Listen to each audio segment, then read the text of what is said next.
friends from the media,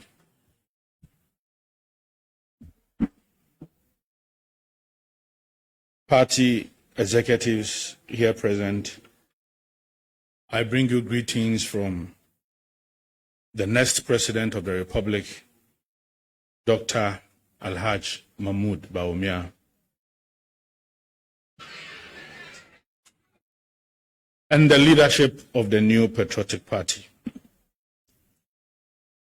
Ladies and gentlemen of the press, distinguished members of our minority caucus present here, fellow patriots, good morning.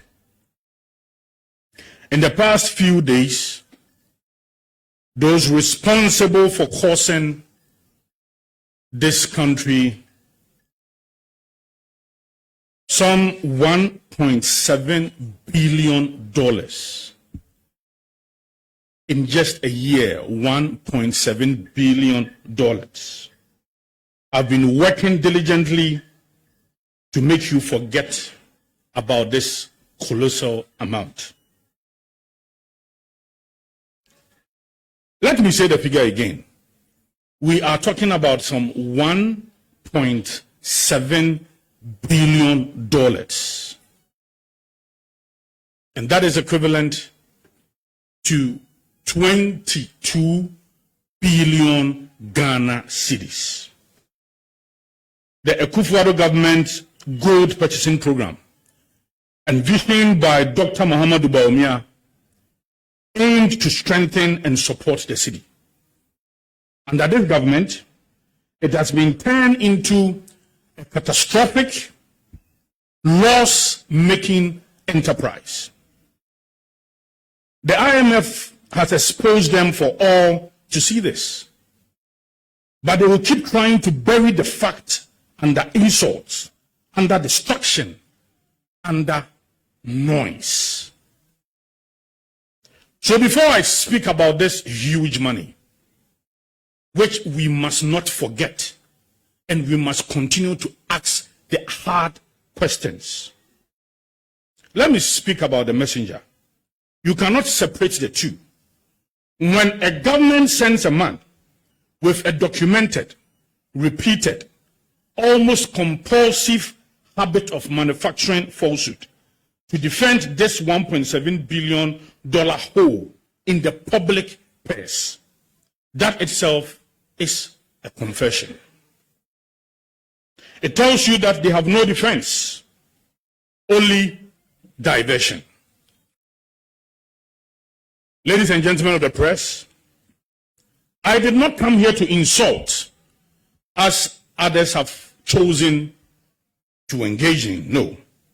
I have come here to lay out a record, a documented record, a verifiable and well-established record.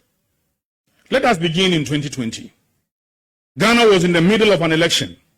Into that charged atmosphere, Mr. Sami Gyamfi told all of us before the cameras, and he insisted again and again, he peddled this falsehood repeatedly, that he had an authentic video, evidence of which President Nana Addo Dankwa Akufo-Addo is receiving $40,000 bribe as a sitting president.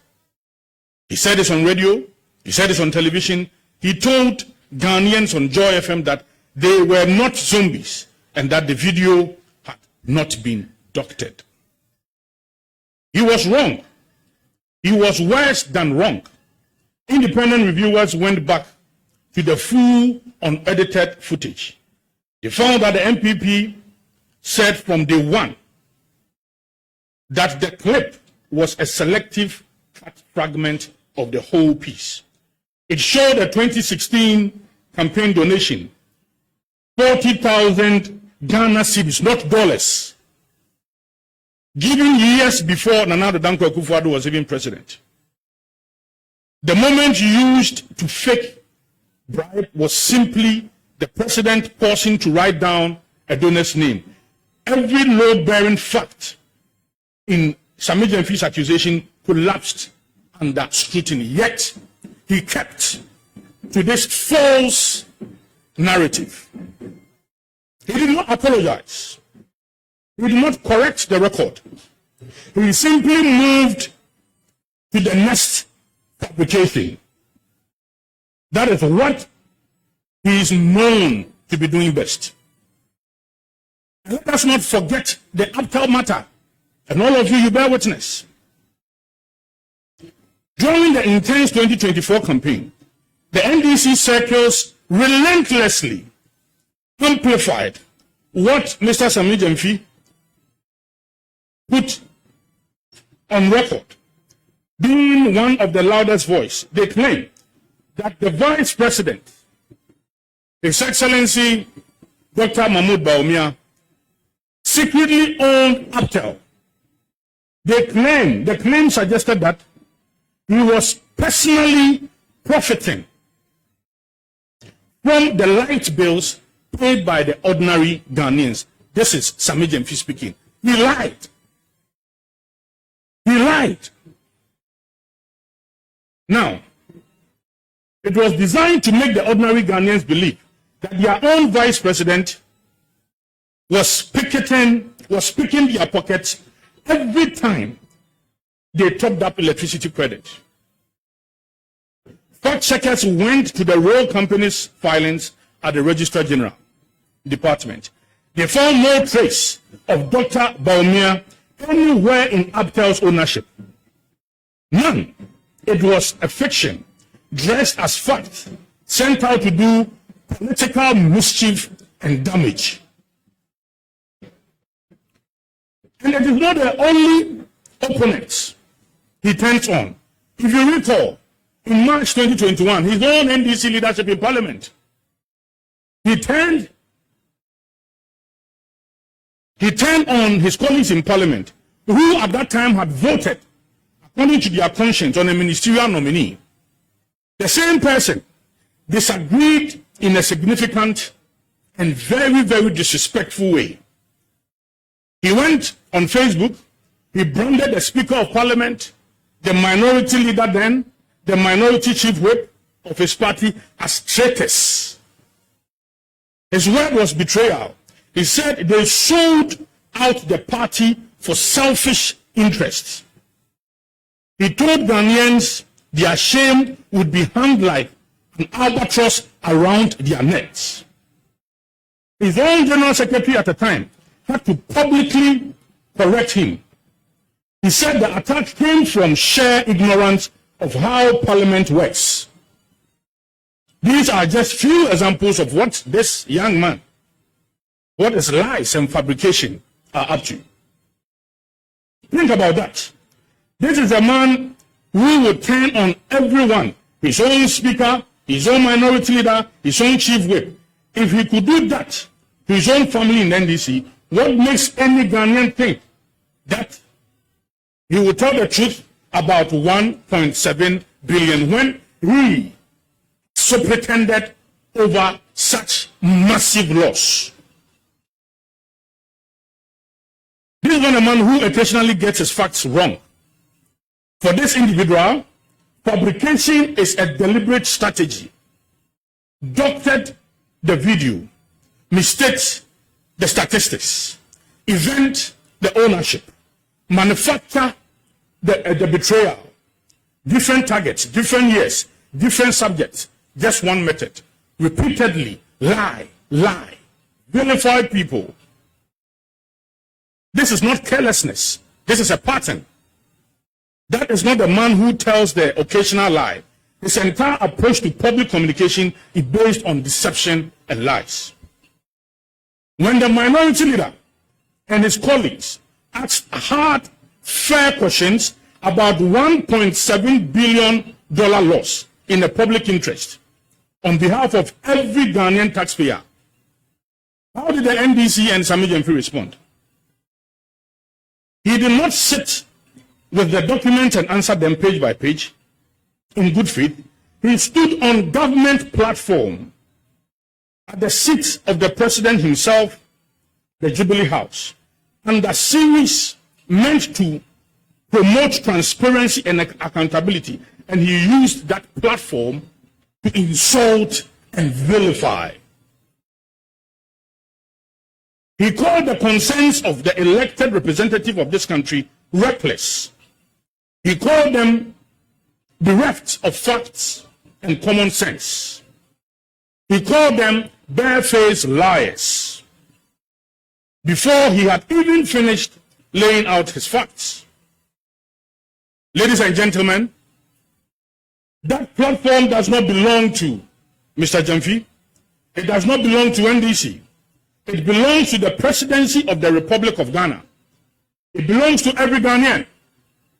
When a public officer takes the platform and uses it to insult and vilify the minority in parliament, instead of answering them, he does not disrespect one man, but the entire parliamentary group. He disrespects the office of the presidency. He disrespects the institution of parliament. He disrespects every Ghanaian who was waiting for real answers about their $1.7 billion.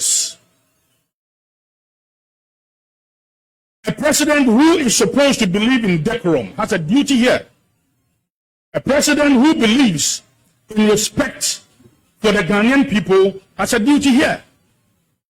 When an appointee turns a platform built for accountability into a stage of insults, a president who values or who is supposed to value decorum does not wait. He must act.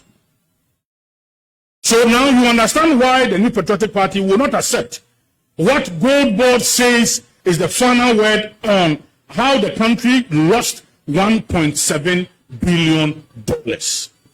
You recall, under the New Patriotic Party, when the NDC were in opposition,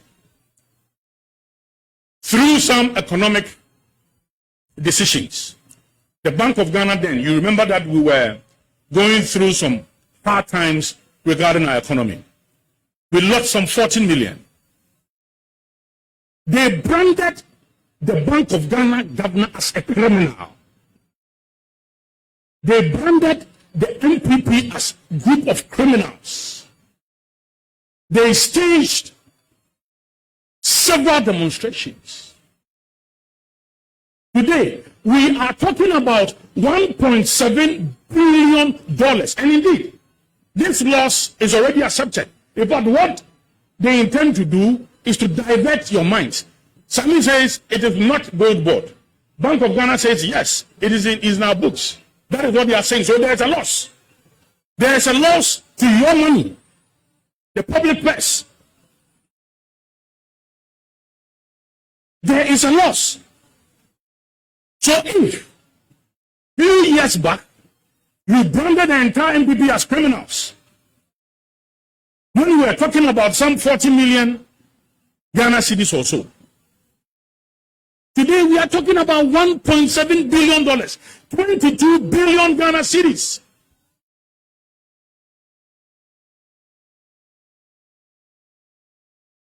Let us be clear on the fact that there is no dispute.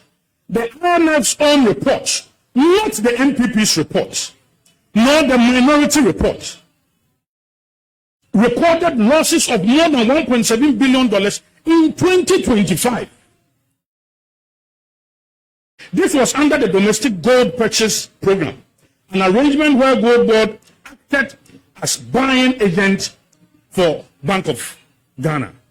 And you see, the reason why I'm so concerned about this is that we were told that this GoldBod, you recall that the processes leading to the enactment of the GoldBod Act was one of the fastest in the history of Ghana's parliament.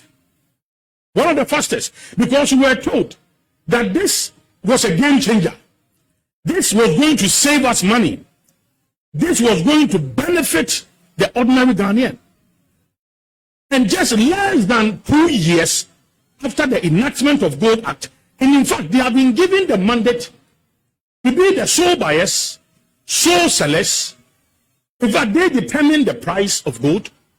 They are the sole exporters of gold. You have been given such huge mandate, yet you are causing us 1.7 billion in just 1 year. You want to play some games. Oh, it is not in our books. Oh, nowhere in the report did the IMF say that GoldBod caused this debt. What are we talking about? We must be serious in this country. In the media, we must ask the hard questions. It is BOG GoldBod loss. They have caused us all these losses. And we cannot pretend. We cannot insult everybody. When we have lost such colossal amount of money, and we are insulting everybody, answer the hard questions. Some years back, you stayed demonstration because of some 40 million Ghana cedis or so. And today we are talking about 22 billion Ghana cedis.